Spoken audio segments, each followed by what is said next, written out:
देखो तो प्यारे बच्चों, पिछले वीडियो में हम पढ़ रहे थे समांतर श्रेणी के बारे में। तो समांतर श्रेणी में आगे हम 5.2 में पढ़ेंगे कि समांतर श्रेणी का अंतिम पद ज्ञात करना, सार्वयंत्र ज्ञात करना और पदों की संख्या ज्ञात करना। प्रश्नावली 5.2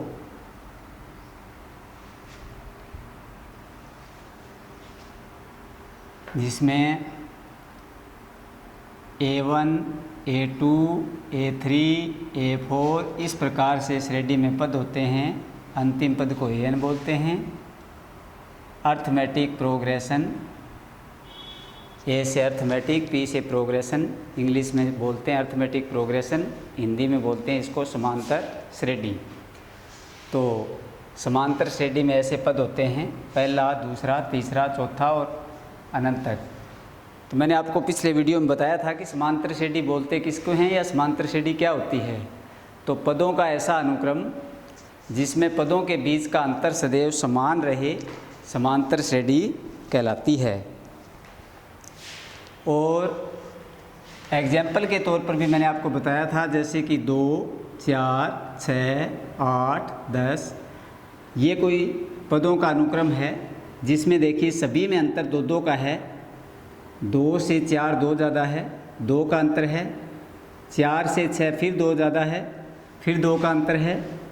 6 से 8 फिर 2 ज़्यादा है और 8 से 10 फिर 2 ज़्यादा है, यानी सभी पदों में 2-2 का अंतर है।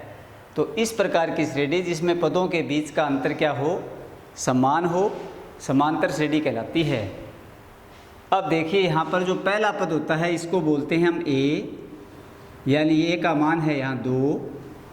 इनके बीच में जो अंतर है उसको बोलते हैं D, यानी प्रथम पद को A बोलते हैं। सार्वयंत्र को बोलते हैं D और पदों की संख्या को बोलते हैं N, पदों की संख्या। जैसे ये समांतर श्रेणी है तो इसमें 3 और 2 5 पद हैं और पदों की संख्या को n बोलते हैं, n 5 है। d देखिए, d निकालने के लिए A2 - A1 का सूत्र लगाते हैं, यानी कि यहाँ से देखिए दूसरे पद में से पहला पद घटाएं तो अंतर आता है d का मान। यहाँ दूसरा पद 4 है, माइनस में 2 बराबर d का मान 2, यानी पहला पद A का मान 2 है।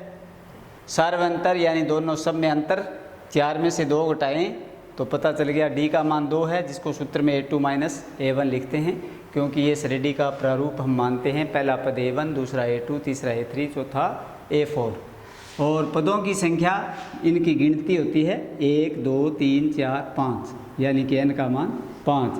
और अंतिम पद जो होता है, अंतिम पद, इसको बोलते हैं AN, यानी इसमें AN है नहीं। अगर AN हमें ज्ञात करना हो तो अगर ऐसे होगी तो फिर n का मान जैसे दिया जाएगा हमें कि श्रेणी में 15 पद हैं या 10 पद हैं, फिर n का मान दिया जाएगा। ये तो मैंने इतनी श्रेणी ली थी तब आपको n 5 बताया था। अगर आगे लें तो n का मान दिया हुआ मिलता है क्वेश्चन में। तो इस पर हम सबसे पहले तो आपको ये याद रहना चाहिए कि प्रथम पद को A बोलते हैं, सार्वयंत्र को D बोलते हैं, पदों की संख्या को n और अंतिम पद को AN। अंतिम पद को AN भी बोलते हैं और L भी बोलते हैं, लास्ट पद L भी इसी का संकेत होता है। अब हम क्वेश्चन लें।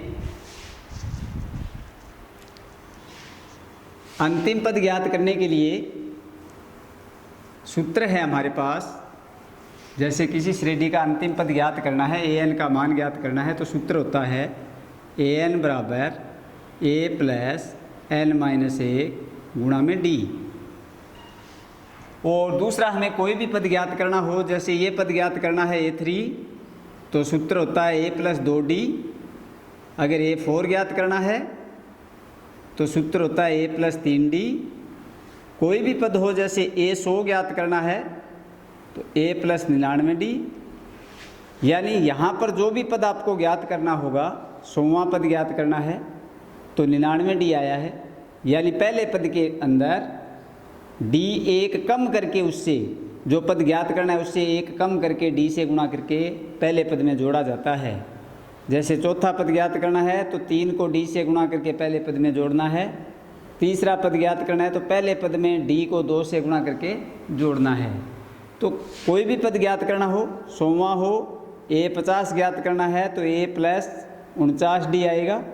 इस प्रकार से इन चीज़ों को आपको समझना है।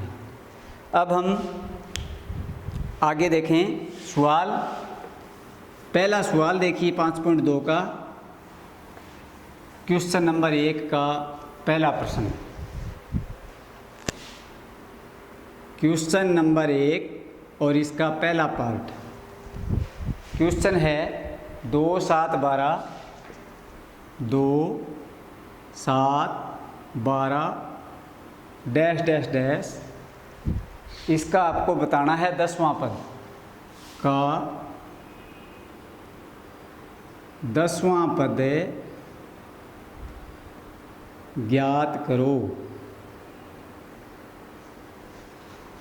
तो 10वां पद ज्ञात करना है तो देखिए A का मान है 2, D का मान A2 माइनस A1 होता है। यानी दूसरे पद में से पहले पद को घटाएंगे, यानी कि 7 माइनस 2, D का मान 5 हो गया। प्रथम पद यानी पहला पद 2, D बोलते हैं सार्वय अंतर को, जो अंतर है पदों में वो है 5, और वहाँ पद जिसके आगे लगे वो n का मान होता है, यानी n बराबर हो गया 10। 10वां पद ज्ञात करना है तो श्रेणी में 10 ही पद लिए जाएंगे, तो फिर n का मान हो गया 10।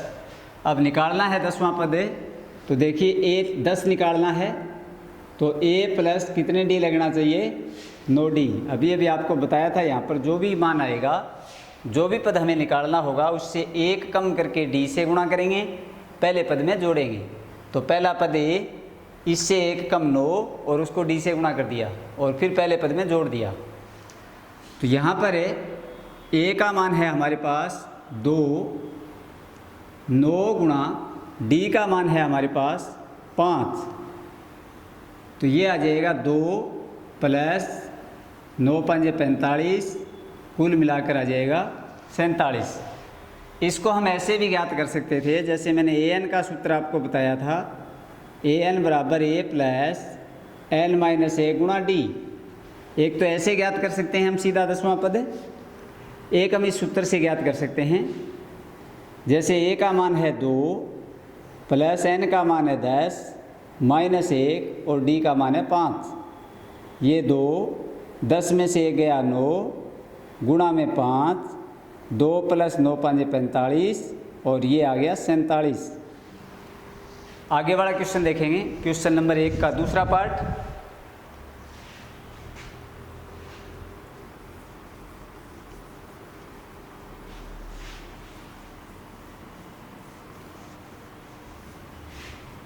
दूसरा पार्ट है हमारे पास √2, 3√2,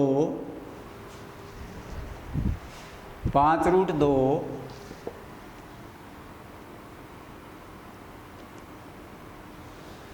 डैश 18वां पद ज्ञात करना है का 18वां पद ज्ञात करो।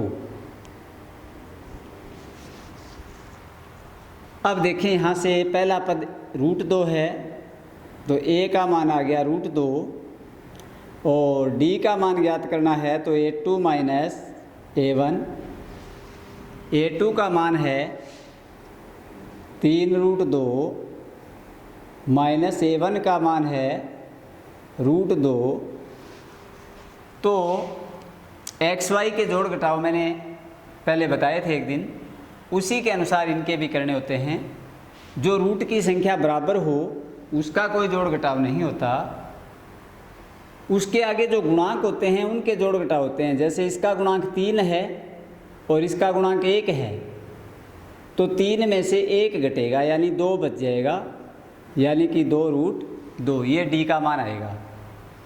जैसे आप 3x माइनस 2x का घटाव करते हैं या 3x माइनस 1x का घटाव करते हैं, तो जो सिस्टम लगता है वही यहाँ पर भी लगता है जब रूट के अंदर वाली संख्या एक जैसी हो, जोड़ और घटाव करते इसमें भी हम देखते हैं कि x का कोई जोड़ घटाव नहीं होगा, इसके आगे के जो गुणांक हैं उन्हीं का घटाव होगा।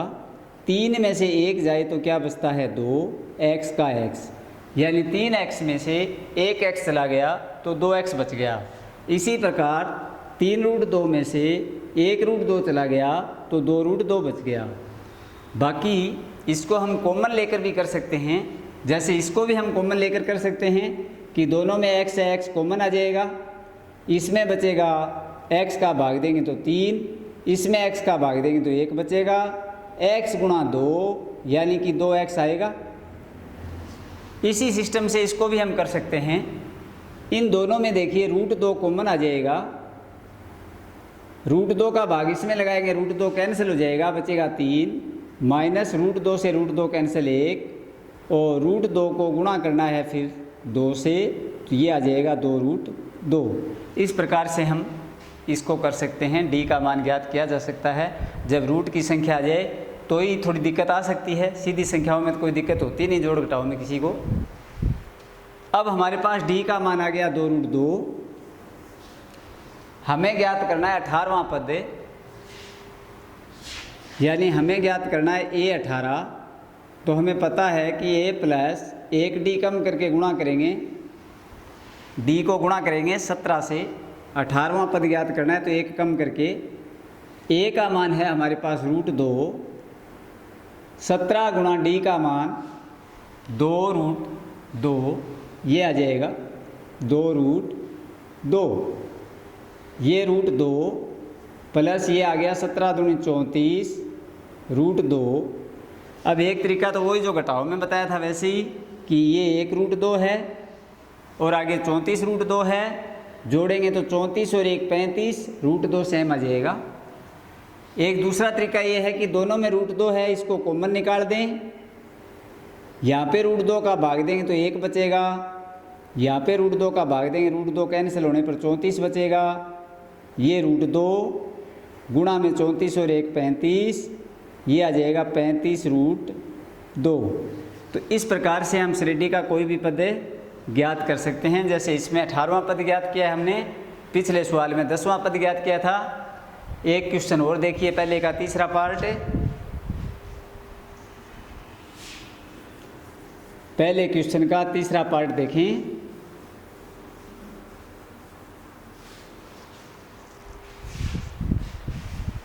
9 13 17 21 का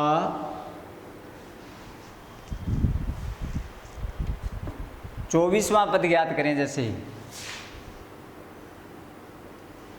वैसा ही क्वेश्चन है, सेम वैसे ही करना है। a का मान यानी पहला पद 9 है, d का मान यानी अंतर a2 माइनस a1, दूसरा पद 13 है, 13 में से 9 घटाएंगे, ये आ गया 4। और बताना है आपको 24वां पद, यानी a24 बताना है, क्योंकि 24वां पद a24 ही होगा। पहला पद a1, दूसरा पद a2, a3, a4, ऐसे 24वां पद आएगा a24। तो a प्लस 23d, 1d कम करके गुणा करना है, पहले पद में फिर जोड़ना है। a का मान है 9 प्लस 23 गुणा में d का मान है 4,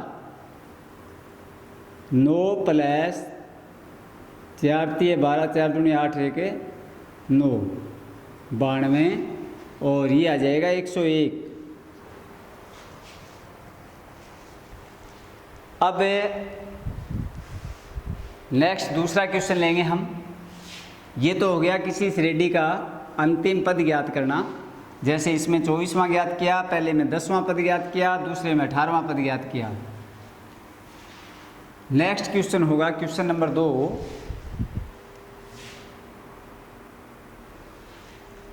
जिसमें आपको इस प्रकार से बताना होगा कि जैसे श्रेणी है 2, 4, 6, 8, 10, ऐसे चलते चलते कोई पद है, जैसे 250 आ गया। आपको बताना है कि 250 जो है वो श्रेणी का अंतिम पद है, ये कितने नंबर पर आएगा। यानी आपको बताना पड़ेगा कि ए 25 पर आएगा, ए 60 पर आएगा, कितने नंबर पे आएगा, इसका क्रम क्या होगा। जैसे इसका क्रम हमसे पूछे तो हम बता सकते हैं कि 1, 2, 3, 4, 5 नंबर पे है, यानी ये A5 है। ऐसे ही हमें इसको बताना है कि 250 कितने नंबर पर आएगा। अब बीच में सारे पद तो दिए नहीं हैं कि हम इनकी गिनती कर पाएँ, तो गिनती तो कर नहीं सकते, तो फिर कैसे करेंगे। तो निकालने का तरीका देखिए। पहला पद जैसे A का मान 2 आ गया, D का मान 4 में से 2 घटाएं तो 2 आ गया, और लास्ट ये जो पद है इसको हम AN बोलते हैं, लास्ट पद को, यानी AN का मान आ गया 250। अब हमें ज्ञात करना है N का मान। ये 4 टॉपिक हैं आपके पास, A, D, AN और N। इन चारों में से किसी को भी ज्ञात करना हो आपको, ये सूत्र लगाया जाता है अंतिम पद ज्ञात करने का। ये चारों ही हैं, इसमें AN भी है, A भी है, N भी है और D भी है, ये चारों ही हैं। जब इन चारों में से कोई भी 3 पद हमारे पास हों और चौथा हमें ज्ञात करना हो, तो ये सूत्र लगा करके हम क्वेश्चन को हल कर सकते हैं। तो AN के स्थान पर तो आ जाएगा, AN का मान है 250, ये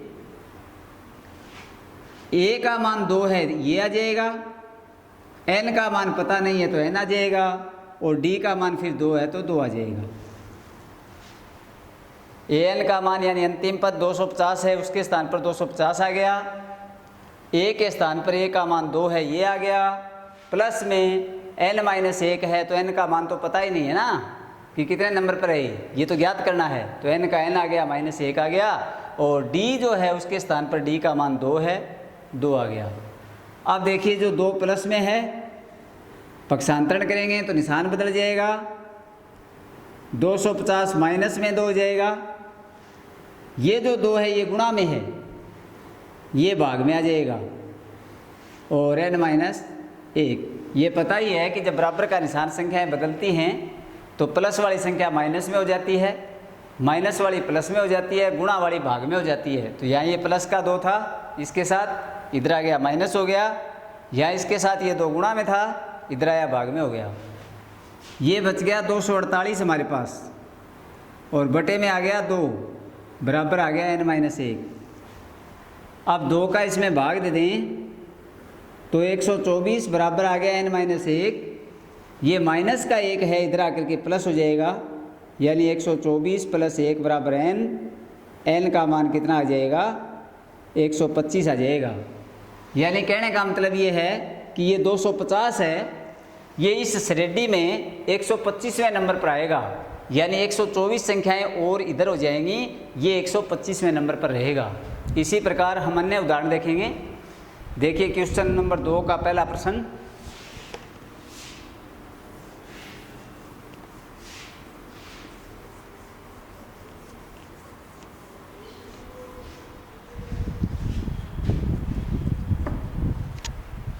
क्वेश्चन नंबर 2 का पहला प्रश्न, समांतर श्रेणी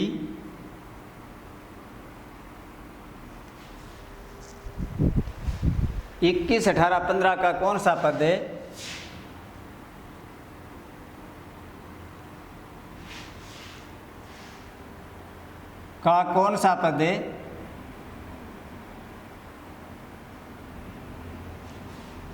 -150 होगा, सॉरी कौन सा पद है, -81 है।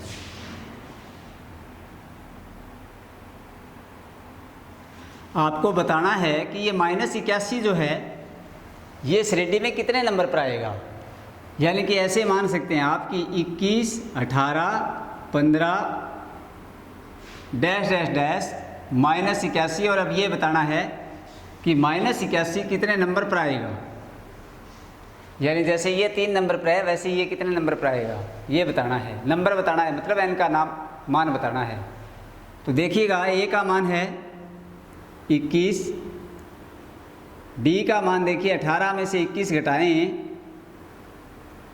-3 और अंतिम पद को एन बोलते हैं, वो -81। ए का मान आ गया, डी का आ गया, एन का आ गया और एन का मान हमें ज्ञात करना है। नंबर हमें बताना है कि कितने नंबर पर 81 आएगा माइनस का। सूत्र लगाएं, ए प्लस एन माइनस ए गुणा डी बराबर एन। इसी सूत्र से मान निकलता है, कोई सा भी निकाले। इन चारों में से 3 पद जब भी हमारे पास आएंगे यही सूत्र लगेगा। ए का मान आ गया 21, एन माइनस ए गुणा डी का मान आ गया हमारे पास -3 और एन का मान आ गया -81। अब ये 21 यहाँ प्लस का है, दूसरी तरफ जाएगा तो माइनस हो जाएगा, -81 -21, यहाँ पे n -1, ये -3 जो गुणा में है ये -3 भाग में आ जाएगा। ये आ गया n-1, ये माइनस का 1 और 1 2, 8 2 10 102 और बटे में आ जाएगा 3। माइनस का माइनस से माइनस कैंसल या माइनस माइनस प्लस कह सकते हैं हम। n-1 बराबर 2 का भाग दे दें, 3 3 9 बच गया 1, 4 3 12, n बराबर 34 प्लस 1, n बराबर आ गया 35। यानी 35वां पद जो है वो माइनस का 81 आएगा इस श्रेणी के अंदर। यहाँ से पद हम घटाते जाएंगे 3 3 हर बार, 35 नंबर पर जाएंगे तब जाकर के हमें क्या प्राप्त होगा, माइनस का 81 प्राप्त होगा। यही हमें बताना है। आगे वाला क्वेश्चन देखें, क्वेश्चन नंबर 2 का पार्ट नंबर 2।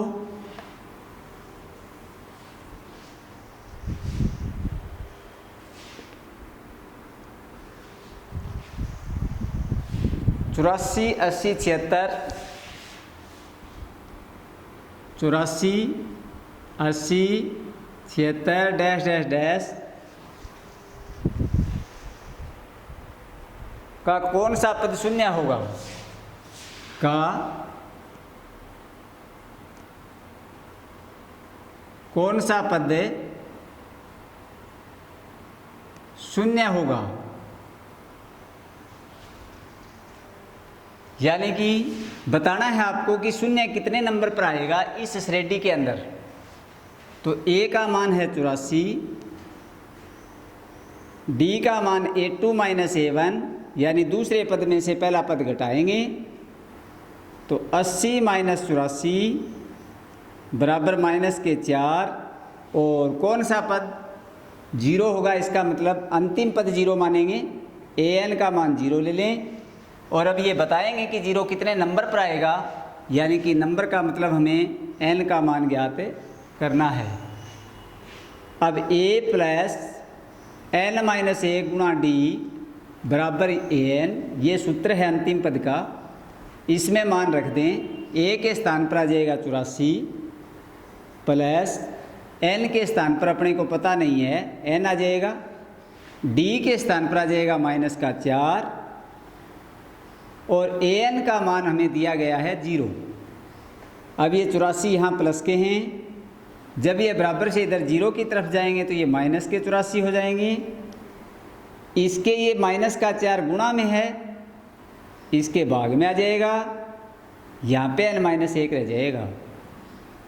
n-1 बराबर माइनस से माइनस कट, 84 में 4 का भाग दें 21, n बराबर 21, ये एक यहाँ माइनस का है, बराबर से इधर जाएगा तो ये प्लस का हो जाएगा। तो n बराबर 22, यानी कि ये 0 जो है ये 22 नंबर पर आएगी इस श्रेणी के अंदर। जैसे 76 3 नंबर पर है वैसे ही 0 जो है वो 22 नंबर पे आएगी। नेक्स्ट क्वेश्चन अगले वीडियो में देखेंगे।